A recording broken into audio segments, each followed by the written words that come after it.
Assalamualaikum warahmatullahi wabarakatuh. Hello nice people, welcome to English lesson belajar sambil rebahan ala fikih lesehan be fun. Nice people, today we are going to study about report text. Report text is text that describe the way things are in general. Report text adalah teks yang menggambarkan tentang semua hal yang berkaitan dengan benda secara umum. Jadi, benda yang digambarkan adalah benda yang umum, tidak hanya ada satu di dunia, tapi banyak sekali di dunia. Contohnya misalnya, animal, plant, technology, dan fenomena. Animal, contohnya seperti blue parrot. Nah, blue parrot ini nggak cuma hanya ada satu di dunia, tapi banyak sekali di penjuru dunia. Contoh lagi panda. Panda jumlahnya nggak cuma hanya satu, tapi banyak sekali panda yang bisa kita temukan. Badak. Kemudian kalau tanaman, misalnya orchid. Kemudian ada mangrove, ada kantong semar. Kalau teknologi, misalnya seperti sepeda. Kita kan bisa menemui sepeda di mana saja kan? Banyaknya sepeda itu banyak sekali dan dia digambarkan secara umum. Mobile phone. Kalau fenomena alam contohnya seperti tsunami dan juga flood atau banjir. Nah, report text it is usually referred to the result of systematic observation and analysis. Report text ini biasanya mengacu pada hasil penelitian dan juga analisis yang sistematik. Ciri report text yang berikutnya, it is usually use scientific name. Report text ini mempunyai ciri yang sangat khas dari teks-teks yang lain karena dia biasanya menggunakan nama-nama ilmiah. Berikutnya, kita ke tipe dari report text. Tipe-tipe dari report text yang biasa kita temui biasanya berupa teks tentang animal, kemudian tentang tumbuhan, plant, teknologi, dan yang terakhir berupa tentang fenomena alam. Tipe yang pertama adalah tentang animal. Contohnya seperti elephant. Nah, elephant ini itu adalah umum, jadi menjelaskan tentang gajah secara umum. Karena kita bisa menemui gajah dimanapun, tidak hanya satu gajah tetapi banyak sekali gajah. Kata-katanya menjelaskan kata-kata yang umum ya. Kemudian, ciri yang kedua yang tadi biasa saya katakan, kenapa ini dikatakan text report? Karena dia ada scientific name-nya, Loxodonta africana. Dari sini sudah jelas. Yang pertama, dari judulnya, ini adalah elephant, binatang hewan umum. Jadi dimanapun ada banyak ya. Kemudian ada nama ilmiahnya. Yang kedua, tiger. Udah jelas, dari judulnya tiger. Ada banyak sekali harimau dimanapun. Dan ada lagi nama ilmiahnya. Tanpa kita harus membaca teks semuanya, dari judul dan dari teks di sini kalau udah kelihatan itu ada nama ilmiahnya, berarti dia adalah text report. Contoh berikutnya misalnya ini, dates. Ini adalah kurma. Ada nama ilmiahnya juga, Formic dactylifera. Dari sini kita bisa mengklasifikasikan bahwa teks ini adalah text report. Kaktus. Nama kaktus di mana-mana bisa kita temukan ya. Ada nama ilmiah kah? Nah, ada. Ada nama ilmiahnya misalnya Cactaceae. Ini jelas text report. Kemudian mobile phone. Teknologi. Mobile phone. Ada mobile phone-nya. Dia juga menggunakan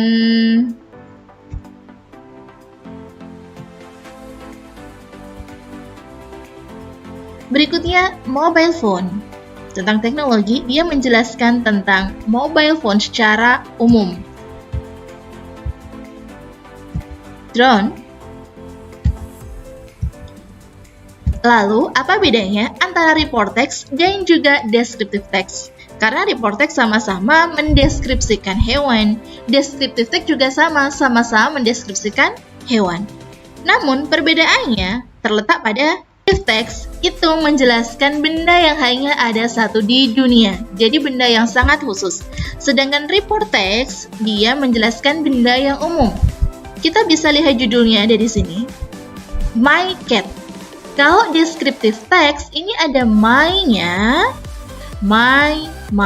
Sedangkan dari judulnya, kalau report text, dia hanya cat, orchid, tanpa my. Dari pertama sudah beda, judulnya saja sudah beda. Ada my dan tidak ada my. Kalau dia hanya umum, judul umum misalnya cat, orchid, tiger, elephant, benda-benda umum tanpa ada kata my, itu berarti dia report text. Ciri yang berikutnya, kalau descriptive text, dia tidak ada istilah ilmiahnya. Jadi, hanya mendeskripsikan ciri-ciri fisik dan sebagainya. Sedangkan report text biasanya selalu disertai dengan scientific term. Ada istilah-istilah ilmiahnya. Kita ke contoh teksnya sekarang. Nah, descriptive text dari judul kita bisa melihat di sini ada my, sedangkan di sini tidak ada my. Sama-sama cat, sama-sama kucing. Tapi kalau di sini ada kata my dan sedangkan di sini tidak ada, maka yang teks yang ini masuknya descriptive text. Sedangkan yang ini, yang cat saja, masuknya adalah report text. Kita lihat di teks yang ini, nggak perlu kita baca semuanya, cukup kita lihat doang. Kita bacanya cepat gitu ya, skimming gitu. Kalau di sini tidak ada yang namanya scientific term, berarti dia descriptive text. Sedangkan di sini kita lihat, ada kata value silvery status. Berarti, karena ada yang namanya scientific term, berarti text cats ini adalah report text. Sudah jelas? Lalu apa sih tujuan dari report text? Nah, jika ada text, why is the text written? What is the purpose? What is the social function? Atau what is the writer intention?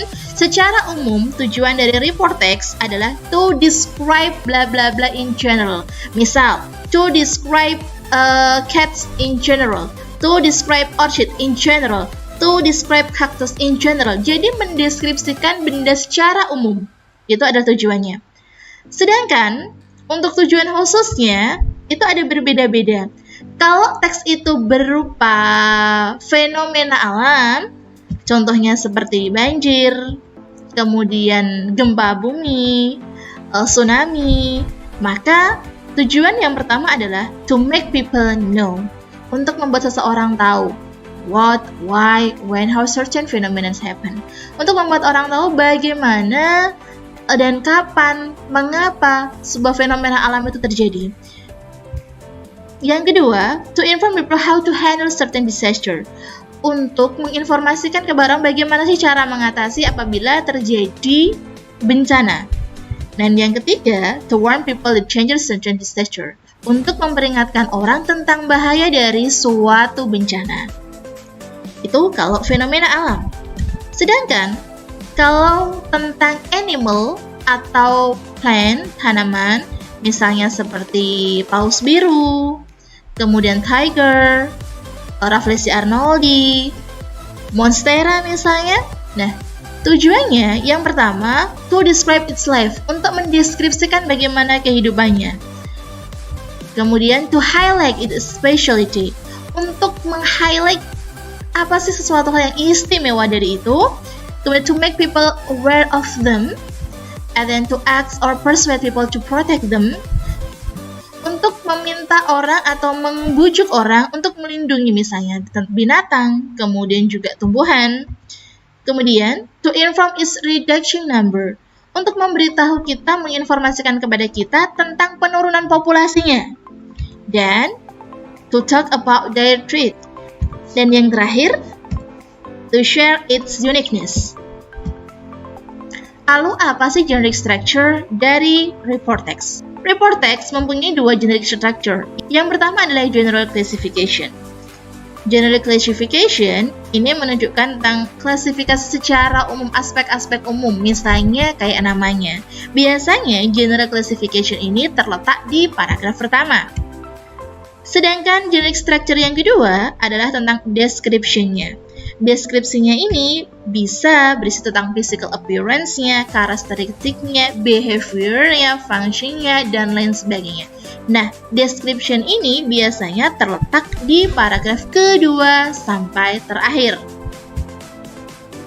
Lanjut ke language features dari report text.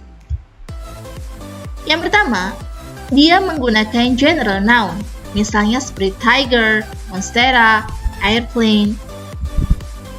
Yang kedua, menggunakan pola present tense. Contohnya, tiger lives in the jungle. Yang ketiga, report text sering menggunakan passive voice. It is strong for protection. Berikutnya, menggunakan scientific term. Ini yang jadi ciri khusus yang tidak dimiliki oleh teks lain. Dalam report text itu menggunakan istilah-istilah ilmiah. Contohnya adalah Araceae dan juga Panthera tigris. Menggunakan timeless present. Contohnya often, usually, always. Dan yang terakhir, menggunakan linking verb is, are, seems. Sekarang kita lanjut menganalisis teks report. Sudah ada teks tentang kaktus. Dari judulnya sudah kelihatan, kaktus. Dia ini adalah general noun, benda-benda umum. Yang kedua, ada kata cactaceae dan juga caryophyllus. Nah, cactaceae dan juga caryophyllus ini adalah nama-nama ilmiah.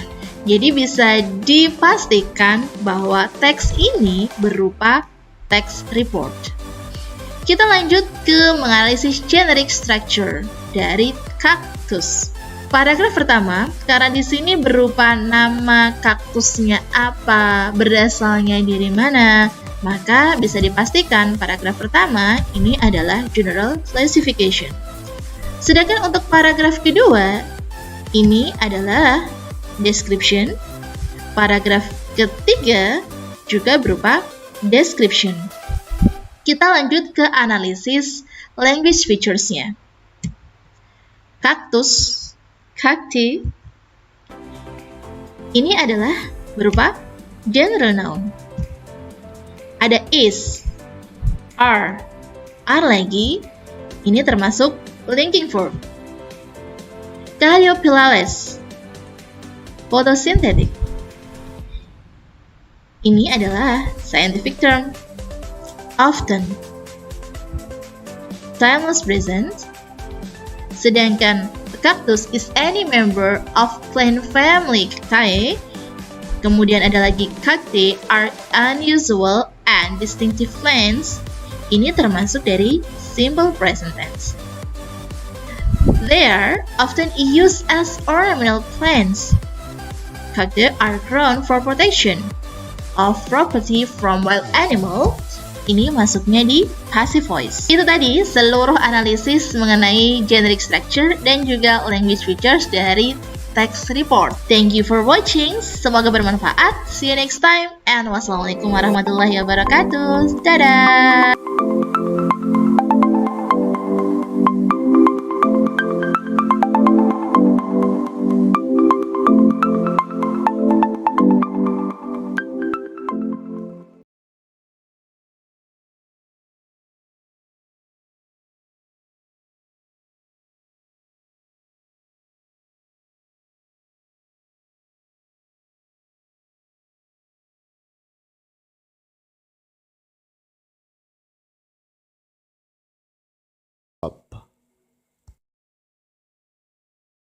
Soursop is the fruit of Ananas muricae, a broadleaf, flowering evergreen tree native to Mexico, Cuba, Central America, the Caribbean islands of Hispaniola and Puerto Rico, and northern South America.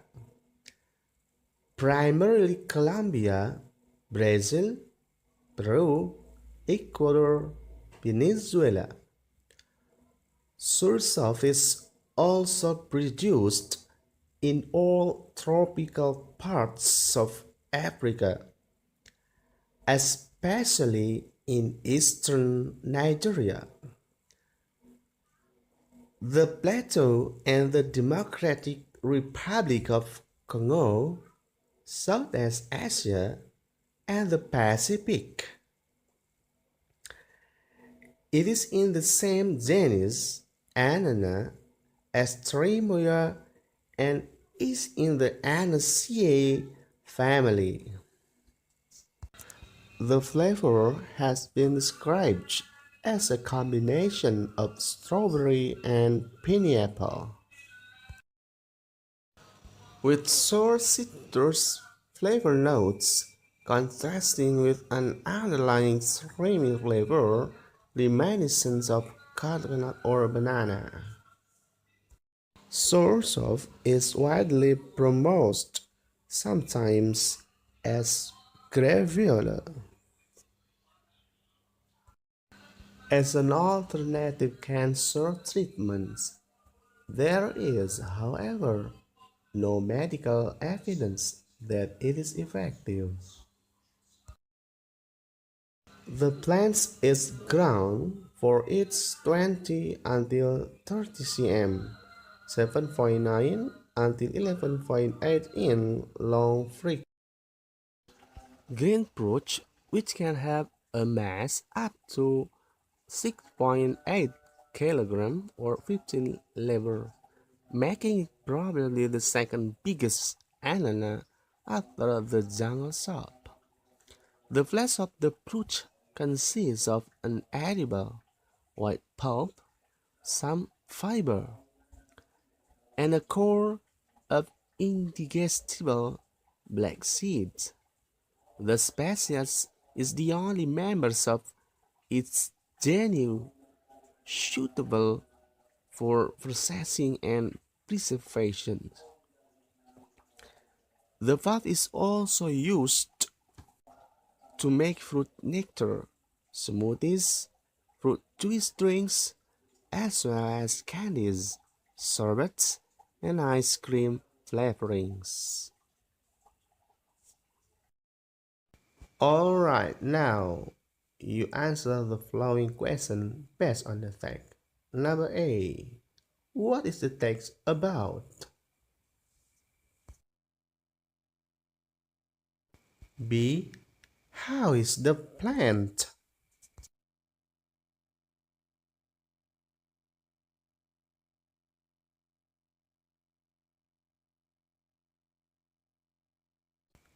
C. Where is the plant originally from?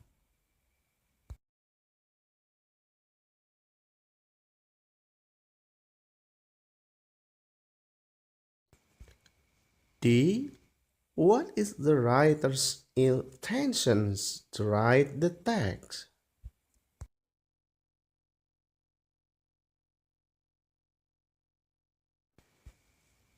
E.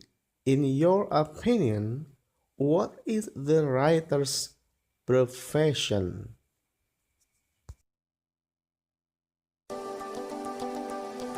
Alright, that is all. Thank you. Goodbye. Guava is a plant in the Myrtle family, Myrtaceae, genus Psyllium.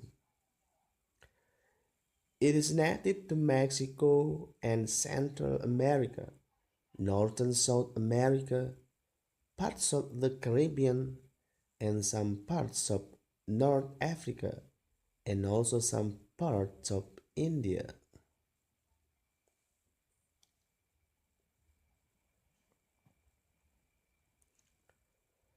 The guava tree is not big.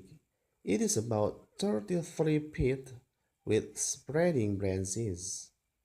The bark is smooth with green or reddish brown color.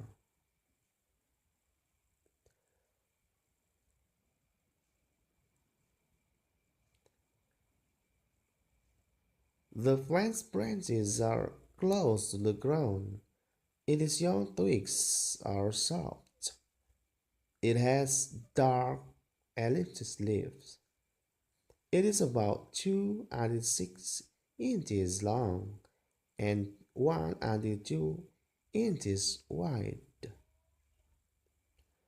The flowers are white with 5 petals and numerous stamens.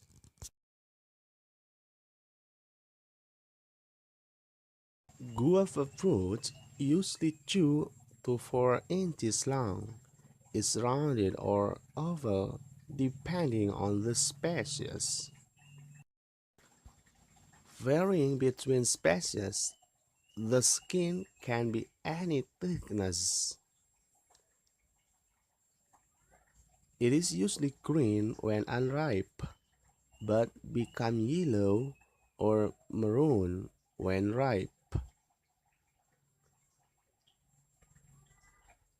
The flesh of guava fruit is sweet or sour. The color of the flesh may be white,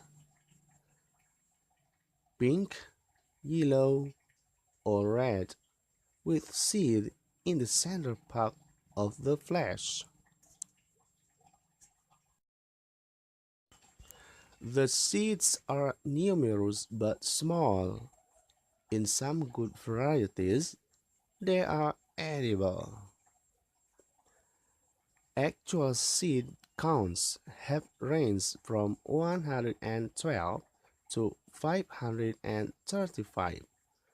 Guava fruit is rich with a vitamin A and C, omega-3 and omega-6 fatty acids, and high level of dietary fiber.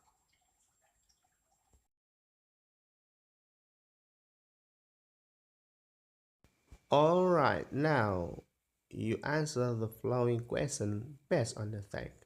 Number A. What is the text about?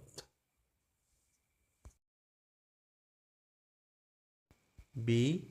How is the plant?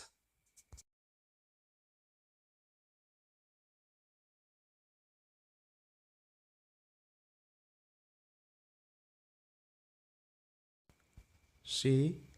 Where is the plant originally